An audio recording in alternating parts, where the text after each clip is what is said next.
Damas y caballos, bienvenidos al show número 194 con su pastor hippie que soy yo. Es verdad, Jesucristo tuvo relaciones sexuales, disfrutó del don de que creado por su Padre, el sexo en amor. ¿Por qué no? ¿Por qué no? Y antiguamente, no solo antiguamente, sino Israel, los judíos, siempre vieron a ellos el sexo como algo espiritual. Incluso si un rabino satisfacía sexualmente a su mujer, era considerado espiritual, un hombre de Dios, cerca a Dios. En cambio fueron los cristianos después de Cristo, porque Cristo era mujeriego, le gustaban las mujeres y tenía muchas mujeres en su vida, ¿ya?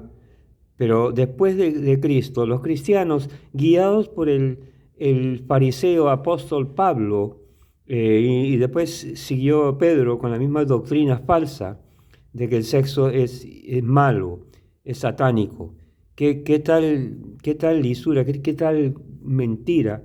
Ya, los satánicos en su doctrina eran ellos, aunque el apóstol Pablo y también el apóstol Pedro escribieron, sobre todo el apóstol Pablo escribió algunas cosas bonitas en los evangelios, pero estaba muy equivocado con la cuestión sexual, ya que él andaba solo y él decía en contra de Dios, contrario a Papa Dios.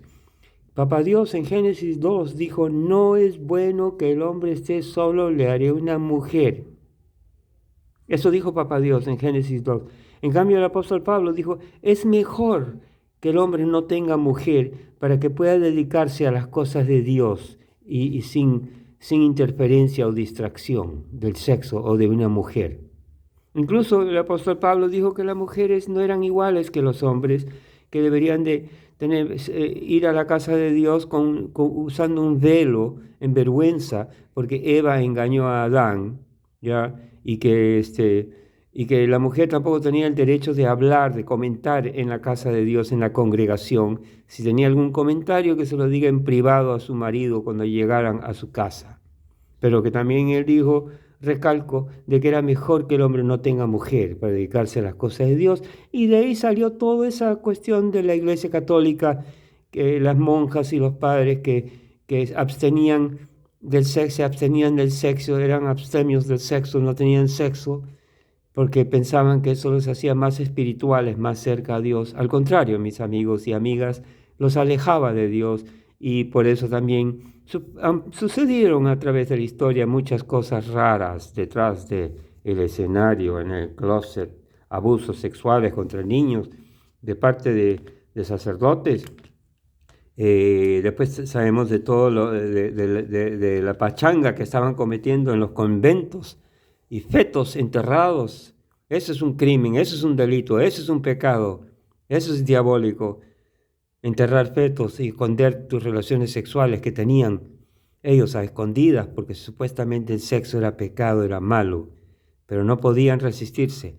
Así como los seres humanos matan por sexo, no matan por un pan, y toda la creación, la vida, en animales, insectos, todos lo hacen, y Papá Dios lo convirtió en algo tan placentero para que haya reproducción y felicidad, ¿ok? Si no fuera placentero no habría, nadie lo haría. Y es una necesidad tan grande, creada por Dios. Y es igual, por ejemplo, una pistola, tú la puedes usar para bien o para mal. El sexo también, solamente porque algunos lo usan para mal, esclavizando, violando, violentando, etc. No significa que el sexo, hay sexo hermoso y sexo bonito y sexo bello en amor y respeto, ¿ya? O sea, hay varias malas interpretaciones, por ejemplo, la parte donde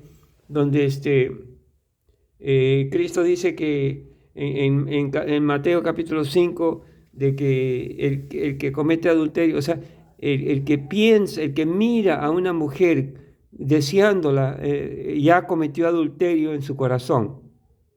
Él no dijo que no puedes mirar a una mujer deseándola porque no hay varón, a menos que sea gay, homosexual, pero esos también viven en lujuria entre ellos, pero no hay varón que no mire a una mujer atractiva y no la desee. ¿Ok? Él estaba siendo sarcástico, desenmascarando la hipocresía de los fariseos que que apedreaban a la mujer adúltera mientras que ellos cometían adulterio en sus pensamientos. Y más que nada también a escondidas, ¿no? Hipócritamente. Porque el sexo es algo grande, el sexo es Dios. Dios fue el creador del sexo, hermanos y hermanas, y no tiene nada de malo. Disfrutarlo plenamente y darle gracias a Dios.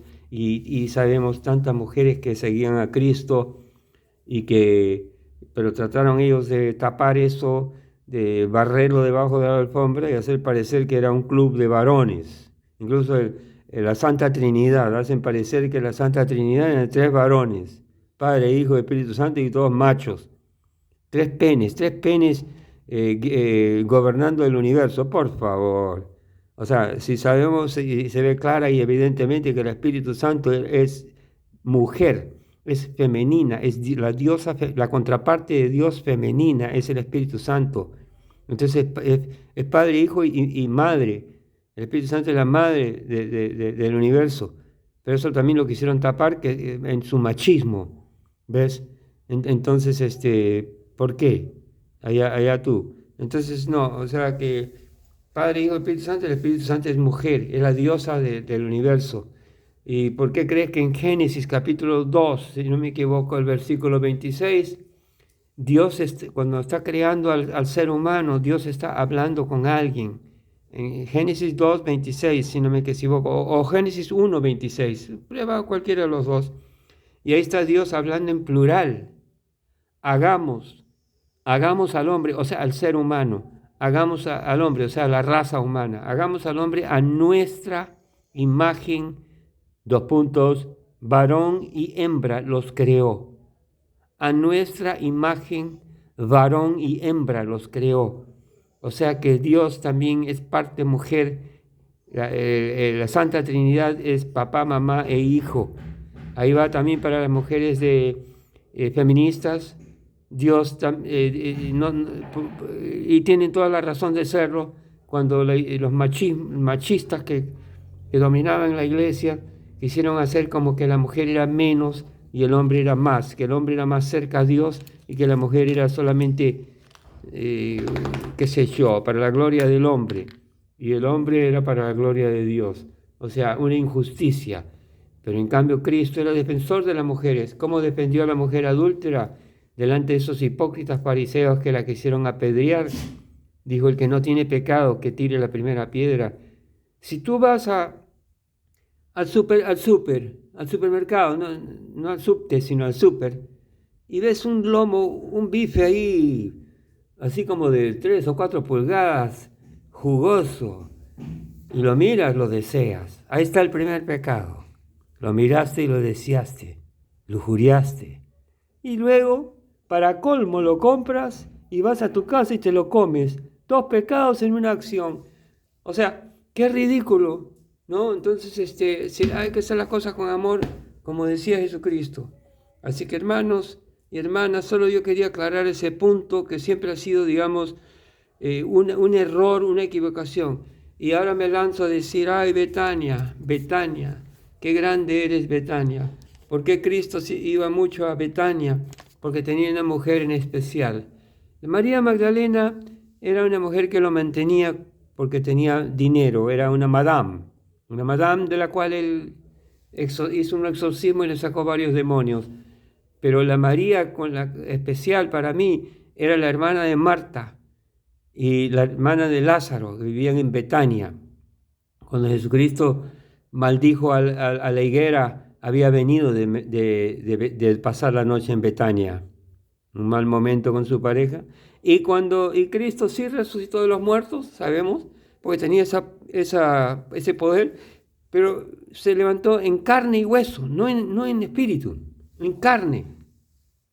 Y cuando supuestamente se fue volando al aire como Peter Pan, ¿a dónde fue primero? A Betania.